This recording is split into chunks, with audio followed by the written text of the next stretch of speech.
this video we're going to finish up our Track Buddy build, and then in the next video we're going to do some configuration, show you how to set everything up on the computer. So we did our 3D printing.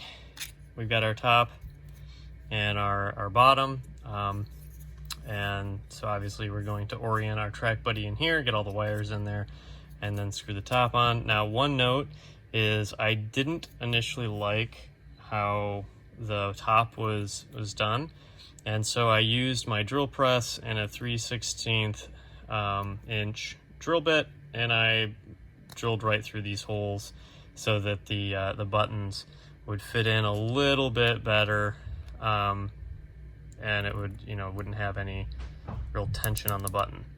So that's one thing that that you should probably consider doing, is whatever buttons that you're using when you put it in here, if that 3.1 millimeter diameter hole is too small, or if you need it bigger, you can just go ahead and make that change. All right, so in terms of materials that we're going to use today for this, I will be using my soldering iron again and my tweezers. So I have these brass, these are like a threaded inserts. So these inserts are for M.2 screws, and I think they're about 3 or 4 millimeters in length. So we're gonna use our soldering iron to melt the plastic, the PLA here, to push those threaded inserts in. The next thing that we're also going to need is some epoxy. So I like the JB Weld Quick. I'm going to mix it on this piece of paper here with a Q-tip. I like to use Q-tips and just cut them off and then use the stiff end here. And we're going to use that epoxy. Well, I like the Quick because it takes, I think, 4 minutes to set. Yeah, 4 minutes to set. And we're going to put our buttons and basically epoxy them into our top plate here, so that when we push down on them, we don't have to worry about it, breaking off or not pushing down the way that we want it to push down. Make a nice firm seal. JB Weld seems to work really, really well with PLA. I've used it on a lot of different projects with no issues, and I highly recommend it. There may be other things, other epoxies that work just as well. I've had good luck with some other glues, but the JB Weld seems to have some of the strongest performance. However, it will discolor the PLA. It is like a black color, and if you get it on here, it's a slightly different black color than the black PLA. And because you have the striations, you can kind of get like some smudgy looking marks when you use JB Weld. And you can't necessarily just wipe it off because this isn't a uniform surface. You've got the striations from the 3D printing. So anyways, we'll get started first by putting these inserts in. Now, it's important when you're doing the inserts, I like to try to get them flush with the surface. The other thing that's important is you will need some sort of tweezers, because this stuff gets really quite hot, and I don't know about you, but I don't like burning myself. So how I do this is I simply I don't have any special push-ins for my soldering iron. I only have the normal tip that it came with. So what I end up doing is I just kind of stick it in here in the middle. It kind of starts heating things up, and then just push it in, get it in a little bit, and then push down.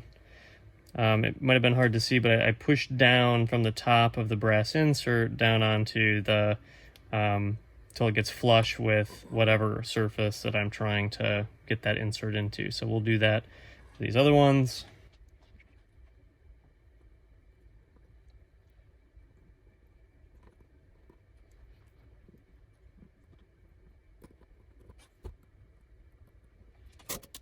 And that should be it for the soldering iron. Just make sure I push everything down on here.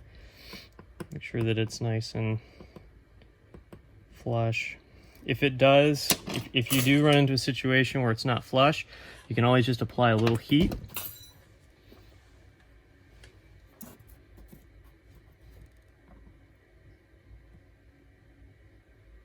It won't take a lot. Just apply a little bit of heat and just kind of gently push down on it with your soldering iron, and it'll just kind of will just kind of fall into place. So I'll show you how this looks. This is what it looks like. You know, you try to get it as flush as possible, try to get them straight. But that's it. I mean, it's really super simple here. Nothing crazy. Oh, the other thing that we are going to need, and I'm going to plug that in now, is our hot glue gun. So what I am going to do is I am going to put a little bit of hot glue on the bottom of this, as well as probably on these little, you know, ridges here. The reason we're going to do that is just so that even though the Pro Micro is going to be like perfect, you can see there's not a lot of wiggle room there. Even though it's going to be perfect, I do want to make sure that it stays kind of, you know, firmly in place, but not too firm. So if we ever decide that we want to pull this thing out, we probably will be able to do that. So we'll just plug in our hot glue gun.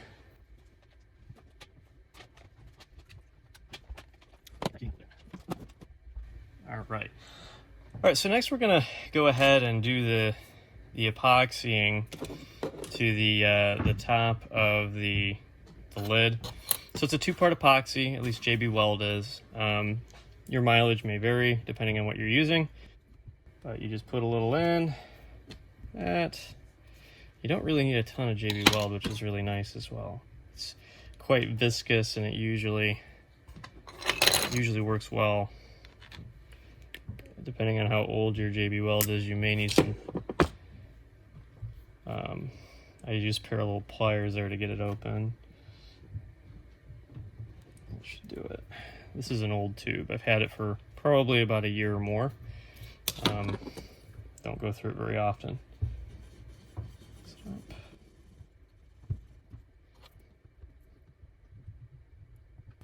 Now we don't want to get a lot in there. The reason being is we don't want to accidentally gum up the buttons. So all I'm doing is putting a little around the perimeter of the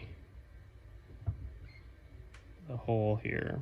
And it's okay if we get it around the edges and it doesn't look real great, because you're never going to see any of this unless you're opening it up and looking at it. All right, so then it shouldn't really matter what side you select to put things in where, but I'm gonna do green in front, white in back, and then what I'm gonna do now, probably should have done them one at a time, but you know, live and learn. So you may want to do these just one button at a time. I'm gonna kind of hold it in place, and I'm gonna try to put some of the JB Weld kind of around the edges of the button itself. Now, in terms of a repairability, like let's say one of these buttons failed, obviously this is not the best way of doing it. You would probably want to find a different way, something that would be a little bit more replaceable. But since I really don't care if these buttons die, what I'm planning to do is just essentially 3D print a top part. I'll probably resolder the connections and move on with the rest of my life. Again, the whole cost of this project is so small that I consider this disposable, and it helps to have made it. All right, so we're just going to hold this for a few minutes and make sure that it sets.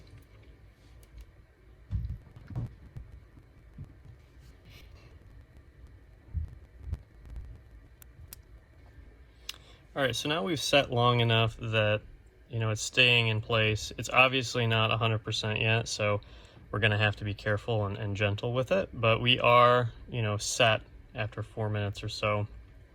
You can see kind of how it, you know, it's still a little, you know, loose, or still a little gooey, but notice how it does kind of peel off. So we are set.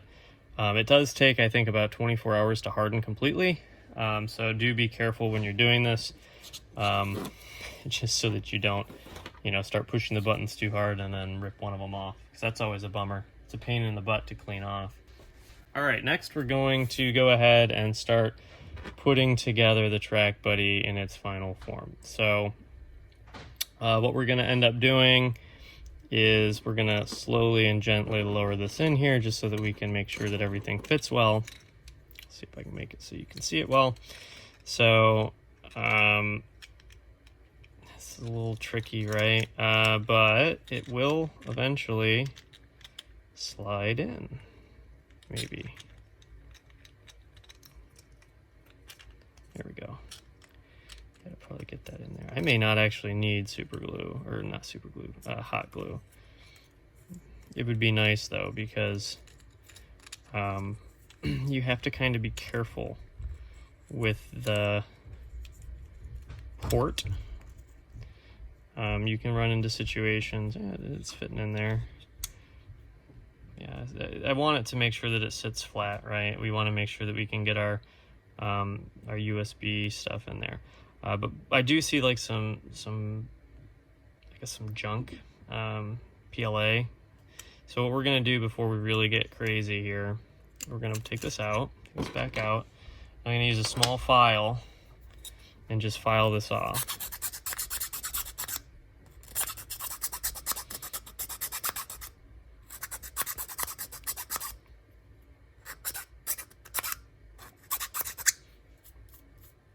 There we go. So now it's a nice clean hole. So when you do print this, I do have another one over here I can show you. I did put in some supports on the, the inlet here for the USB.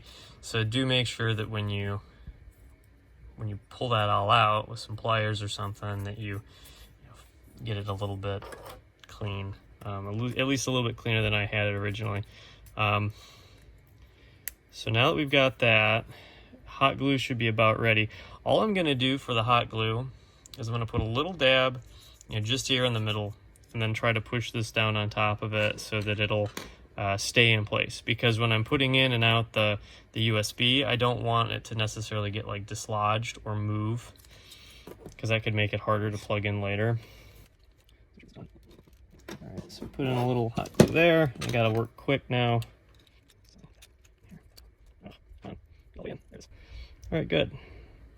So I managed to get it in. We can see the USB there. You want it in. Now, I was planning on putting some like hot glue on the B&O, but that is such a tight fit that I don't honestly think it really needs it. What I'll do is I'll just put a couple of dabs here. I'll put a dab here and a dab there. I did make sure that there's enough, I guess, space so that the lip, the wires here, you don't want it to go up to the lip, because it won't work real well if you do that. So what we'll do is we'll just put in a dab of hot glue right in that hole there, and then we'll do the same thing on the other side, just so that we have something that's kind of keeping it down, as I accidentally touch the hot glue and stick myself to it. But yeah, we put a little glue there, and that should just kind of keep it level, I guess. I just don't want it to move around when we're using it, right? So if it starts moving around inside of here while we're using it, it'll be a bigger deal, because then you'll be like, hey, it's drifting. And this thing shouldn't drift too much, because it does have a magnetic compass in here that'll help with the heading. And then I want my green wire to go, obviously to the front. And so I'm going to twist this around, right, so that it'll fit, more readily in there. Now, that means that I'm going to have to probably bend some of these metal, so you can see some of these metal contacts so that it all fits. But it should all, readily fit right into the box. So we're going to go ahead and, button this thing up and see how it looks. All right, so we're going to go ahead and screw this together. I'm just using 4 M.2 6mm screws. They have a slightly larger head. You can buy these hardware stores, probably. Amazon, I think, is where I bought these. I bought it in a set because I build a lot of stuff. I have 2 different pieces. I've got some that are flathead and then some that are bubbled, or I guess like domed. We're going to use the domed ones just because I have a lot more of those. And since this isn't really important for it to be flat, we're just gonna use those. So we'll put them in.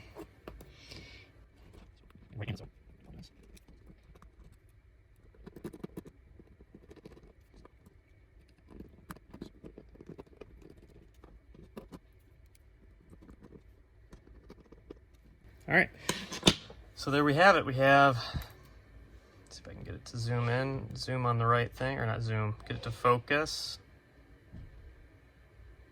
There we go. So we've got it all buttoned up.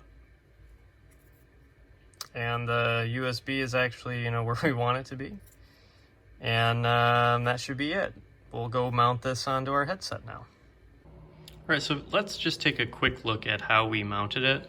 So the Track Buddy here, what I've done is I have zip tied it directly into my Razer headphones. So my Razer headphones have this nice metal, I guess, skeleton piece, which makes it really easy. Now, if you had other headphones or some other thing that you wanted to zip tie it to, it makes it really easy to just quickly zip tie it. It looks like I still have a little piece of something from when I filed it earlier. We'll get that in a minute.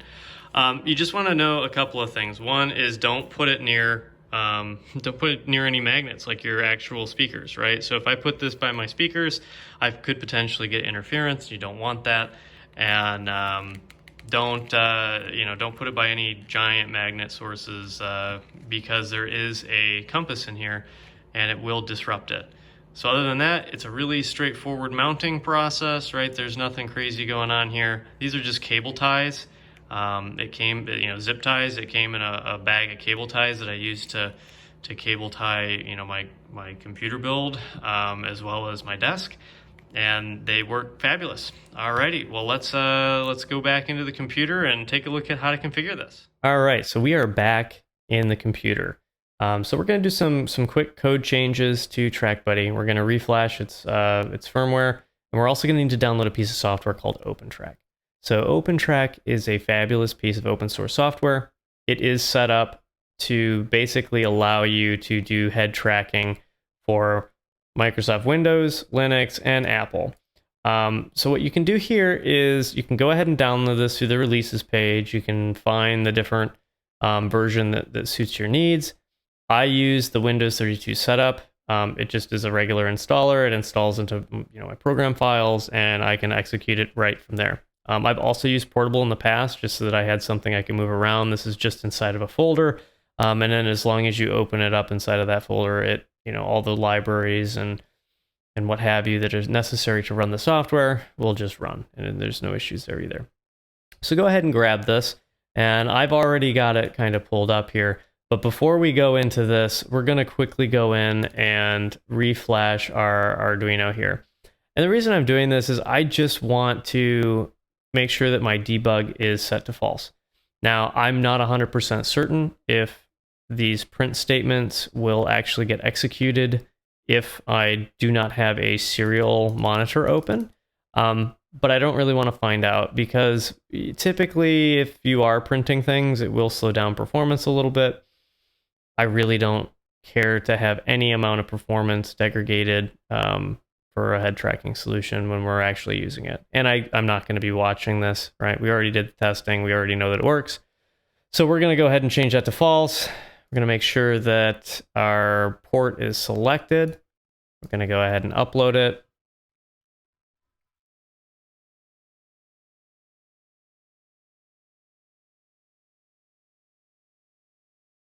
All right, so that looks like we're done.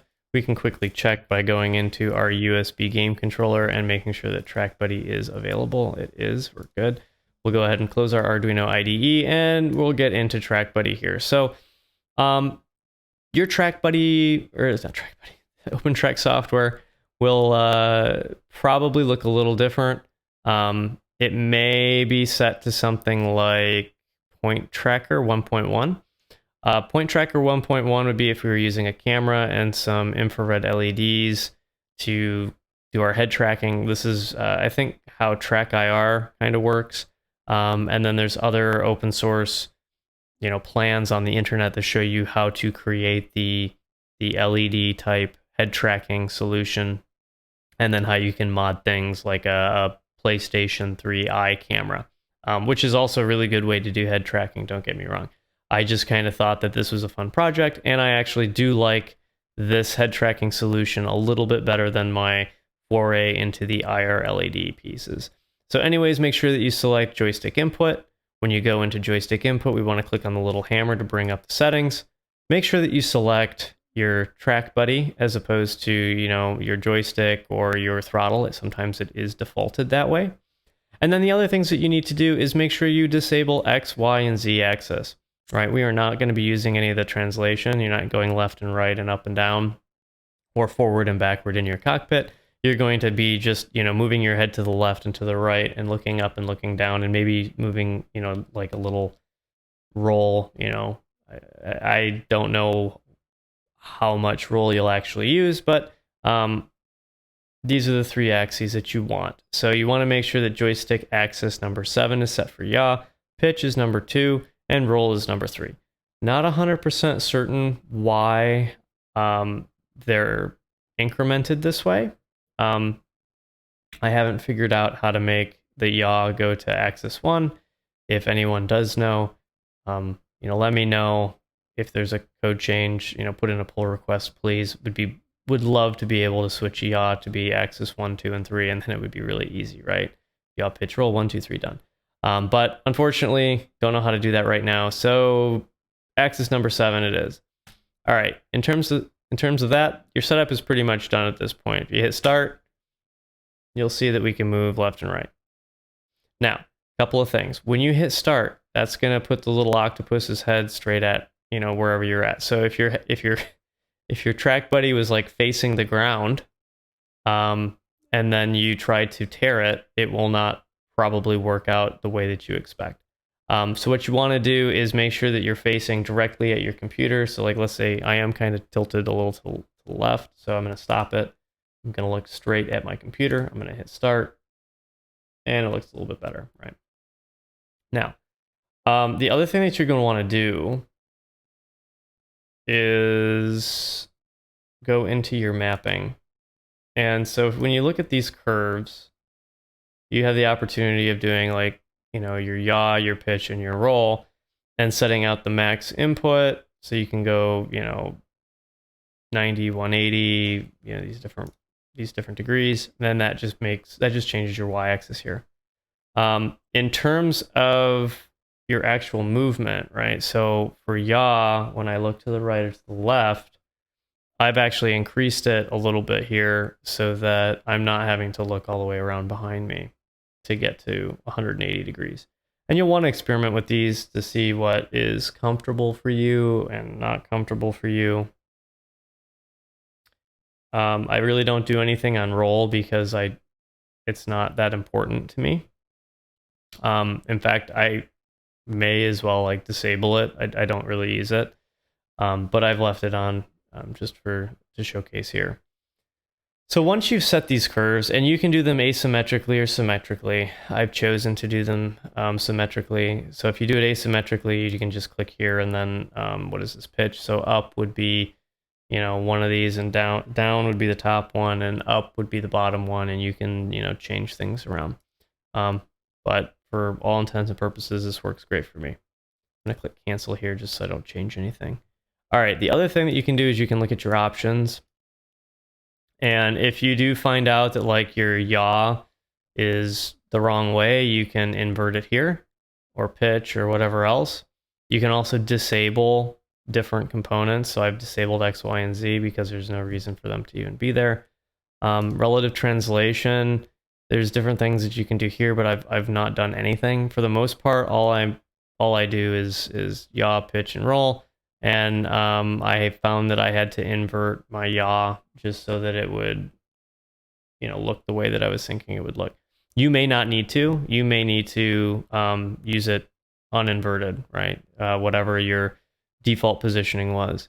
It's just going to depend on the orientation of the BNO 080 chip that you purchased, as well as what orientation it's in when you stuffed it into the shell.